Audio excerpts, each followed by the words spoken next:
Shalom, salam berkat dari kami untuk pendengar sekalian. Saat ini pendengar akan diberkati dengan program Hari Ini Harinya Tuhan bagian yang ke-8. Sebuah program rohani tentang doktrin Alkitab yang menolong kita untuk semakin tertanam dalam kebenaran firman dan bertumbuh dalam kemuliaan. Bersama hambanya, Pendeta Gilbert Lumwendong, STH. Banyak orang merasa doktrin Alkitab sebagai sesuatu yang membingungkan. Tetapi tahukah saudara bahwa doktrin Alkitab intinya adalah memahami Alkitab dengan benar, dengan pemahaman yang sistematis, sehingga kita terus dapat tertanam di dalam kebenaran firman, sehingga kita terus bertumbuh di dalam kemuliaan Allah. Buka hati saudara sekalian untuk menerima berkat-berkat firman-Nya hari ini. Ada sebuah tulisan yang saya pernah baca, tulisannya menarik sekali.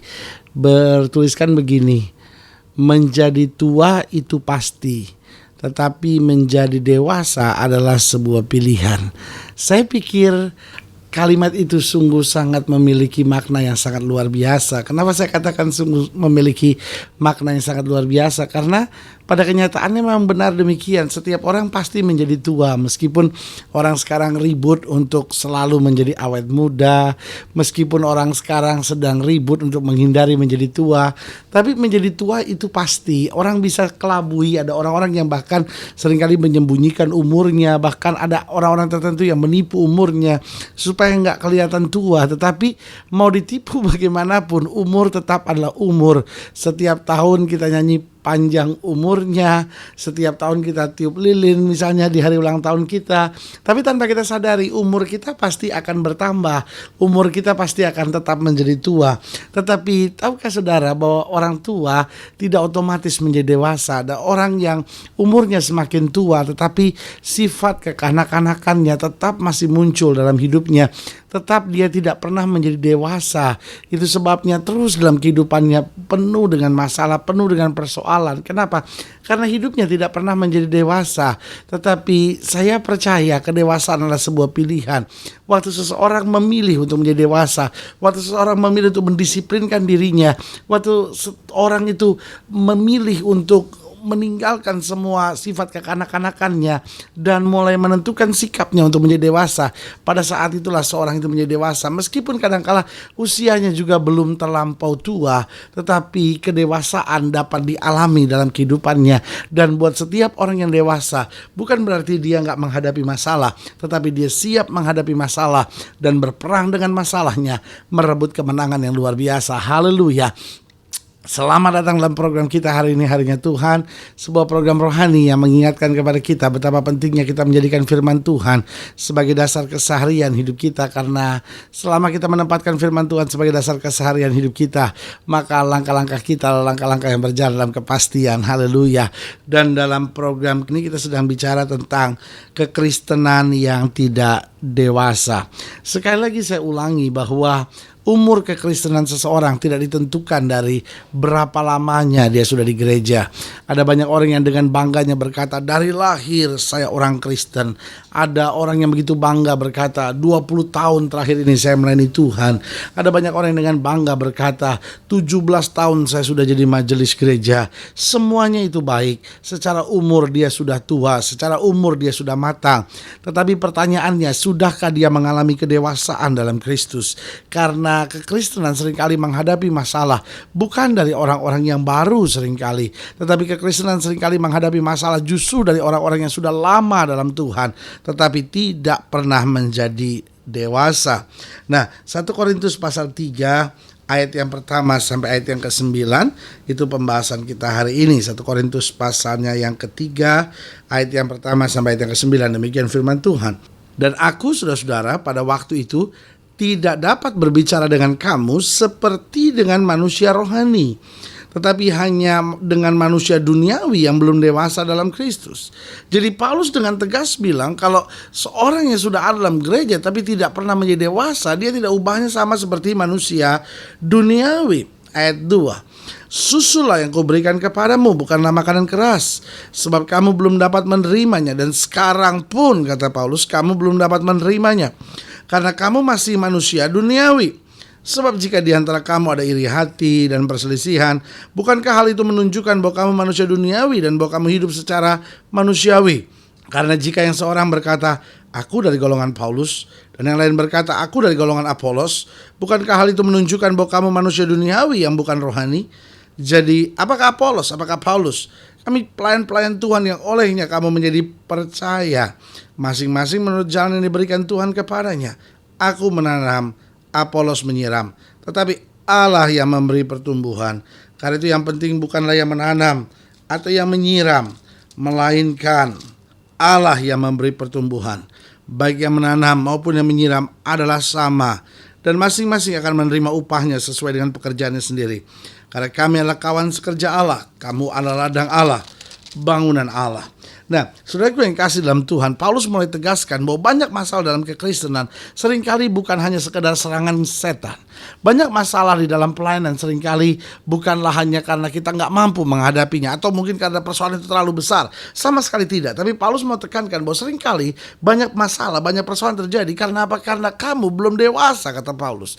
Karena kita sebagai gereja Tuhan, karena kita sebagai orang percaya, bahkan karena kita sebagai orang-orang yang sudah terlibat dalam pelayanan pekerjaan Tuhan, seringkali tidak menjadi dewasa. Nah, saudaraku yang kasih dalam Tuhan, kalimat ini seringkali mengecewakan banyak orang. Kalau dia diteguran berkata, kamu tuh belum dewasa, oh dia marah sekali, saudara-saudara. Nggak bisa terima. Dia berkata, saya bertahun-tahun sudah melayani, saya udah ngerti semuanya, saya udah hidup di dalamnya. Nah, tapi Paulus mulai menjelaskan ada ciri-ciri dari kekristenan yang tidak dewasa. Yang pertama, coba lihat ayat yang kedua. Paulus bilang apa di situ? Dikatakan, susulah yang kuberikan kepadamu, bukanlah makanan keras, sebab kamu belum dapat menerimanya. Jadi yang pertama ciri kekristenan yang tidak dewasa yaitu seorang yang tidak dapat menerima makanan yang keras. Nah, pertanyaannya, apa makanan yang keras? Ada banyak orang pikir makanan keras berarti orang yang khotbahnya sambil marah-marah, sambil bentak-bentak orang, nuding kesalahan orang. Nah, itu baik kalau itu yang Tuhan taruh dalam hatinya. Tapi ada banyak orang dalam tanda petik hari-hari ini mau jadi orang yang dikenal sebagai pendeta keras supaya kelihatannya agak berbeda sedikit daripada yang lain. Saudaraku yang kasih dalam Tuhan, kalau itu bukan apa yang Tuhan suruh dalam hidup saudara, saudara justru menyakiti hati orang. Bukan, jangan bangga lalu kalau bicara saya keras-keras bicara berarti saya berbicara suara kenabian. Oh, sama sekali tidak. Nggak ada hubungannya. Ada juga nabi yang berbicara dengan lembut. Persoalannya akhirnya sekarang menimbulkan dalam tanda petik trauma tersendiri. Kalau kenabian itu berarti orangnya kasar-kasar, keras-keras. Saudaraku yang kasih dalam Tuhan, apa yang saudara mau maksudkan? Saudara mau pikir nabi galak semua atau apa? No, sama sekali berbeda. Itu konsep yang sangat keliru. Itu orang sedang mau menyembunyikan kesalahannya di balik kebenarannya, mau menyembunyikan emosi. Oh, di balik konsep-konsep yang baik. Sama sekali tidak. Apa itu makanan keras? Yang pertama, makanan keras, makanan yang memberitahu kekurangan dan kesalahan seseorang. Jadi saudaraku yang kasih dalam Tuhan, bukan soal bagaimana kita menyatakannya, tapi apa yang kita nyatakan. Saudaraku yang kasih dalam Tuhan, kalau saudara masih bisa bicara dengan lembut, saudara masih bisa bicara dengan penuh kasih, kenapa saudara harus berteriak, ya kan? Nah, berarti dari sini kembali saya mau tekankan, apa itu makanan keras? Makanan yang memberitahu kekurangan dan kesalahan. Orang boleh saja berteriak, tetapi kalau tidak memberitahu kekurangan dan kesalahan, semuanya juga nggak ada artinya. Makanan keras itu makanan yang memberitahu kekurangan dan kesalahan. Yang kedua, makanan yang keras, makanan yang menuntut untuk mengambil keputusan, untuk kita meninggalkan sesuatu. Jadi ini yang kita butuhkan, makanan rohani seperti ini. Makanan yang memberitahu kekurangan kesalahan kita, makanan yang menuntut kita untuk mengambil keputusan untuk meninggalkan sesuatu sehingga kita hidup benar buat Tuhan. Dan yang ketiga, makanan rohani yang mendatangkan perubahan hidup.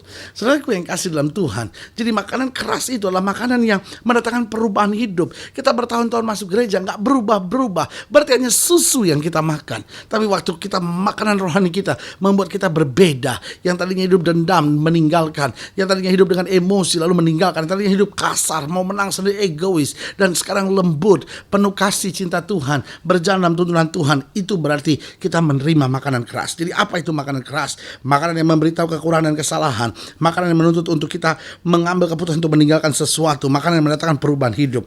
Jadi apa ciri-ciri kekristenan yang tidak dewasa? Yang pertama, tidak dapat menerima makanan yang keras. Yang kedua, kekristenan yang tidak dewasa adalah kekristenan yang tidak menyadari tanggung jawabnya bagi sesama. Di ayat yang ketiga dikatakan, karena kamu masih manusia duniawi, sebab jika di antara kamu ada iri hati, perselisihan, bukankah hal itu menunjukkan bahwa kamu manusia duniawi dan bahwa kamu hidup secara manusiawi? Jadi Paulus sedang menjelaskan bahwa kekristenan tidak dewasa adalah kekristenan tidak menyadari tanggung jawab bagi sesama. Cuman iri hati, mau menang sendiri, egois, ya kan. Nah, sementara kita kan punya tanggung jawab untuk menjadi penjaga, kata Yeskel bilang, untuk menjadi berkat, untuk mengingatkan yang keliru, untuk menjadi penjaga. Yang kedua, untuk menjadi garam dan terang, sehingga lewat hidup kita terang Kristus boleh menyala. Dan yang ketiga, tanggung jawab kita, Paulus berkata, menjadi surat Kristus yang terbuka, yang dapat dibaca oleh semua orang. Jadi kekristenan tidak dewasa, yang pertama, tidak dapat menerima makanan keras. Yang kedua, tidak menyadari tanggung jawab bagi sesama. Yang ketiga, coba lihat ayat yang keempat, dikatakan, karena jika seorang berkata, aku dari golongan Paulus, dan yang lain berkata, aku dari golongan Apolos, bukankah hal itu menunjukkan bahwa kamu manusia duniawi yang bukan rohani? Jadi yang ketiga, yaitu kekristenan yang tidak dewasa, cirinya tidak dapat menerima perbedaan. Hanya karena perbedaan langsung dia berkata sesat. Hanya karena perbedaan dia berkata, oh itu dari setan. Hanya karena perbedaan dia berkata, oh itu tidak diberkenan oleh Tuhan. Lihat, saudaraku yang kasih dalam Tuhan, kekristenan yang dewasa adalah kekristenan yang bisa menerima perbedaan. Cara kita nyanyi boleh berbeda, cara kita tepuk tangan boleh berbeda, mimbar di gereja kita boleh berbeda, doktrin-doktrin kita boleh berbeda, tapi kita pegang Alkitab yang sama, kita sembah nama yang sama, dan kita sedang berjalan menuju sorga yang sama, saudara-saudara. Jadi kekristenan yang tidak dewasa, yang pertama, tidak dapat menerima makanan yang keras. Yang kedua, tidak menyadari tanggung jawab bagi sesama. Yang ketiga, tidak dapat menerima perbedaan. Dan yang keempat, coba lihat ayat yang ke-9. Ayat yang ke-9 dikatakan apa? Karena kami adalah kawan sekerja Allah, kamu adalah ladang Allah, bangunan Allah. Berarti yang keempat, kekristenan yang tidak dewasa, cirinya tidak menyadari status kita. Paulus dengan tegas bilang di sini ada 3 status kita. Yang pertama, kawan sekerja Allah. Berarti kita harus bekerja keras buat Tuhan. Yang kedua, kita ladangnya Allah, harus digemburkan oleh Tuhan supaya kita bisa menerima firman dengan murni. Lalu yang ketiga, kita bangunan Allah yang setelah digemburkan, dibangun sesuatu di atas kita bagi kemuliaan nama Tuhan. Haleluya. Saudara yang kasih dalam Tuhan, jika saudara ingin nilainya lebih jauh, hubungi kami melalui telepon, hubungi kami melalui surat, kunjungi website kami, karena kami ada untuk membawa Bapak Ibu Saudara senantiasa lebih dekat pada Tuhan dan mengalami kasih kuasa mujizat yang luar biasa. Haleluya. Melalui program ini secara khusus juga kami mau berdoa buat setiap saudara yang sakit, setiap saudara yang berbeban berat, karena saya percaya bahwa bagi Allah tidak ada perkara yang mustahil. Saudara-saudara yang ingin didoakan secara khusus boleh taruh tangan kanan saudara di dada dan kita doa.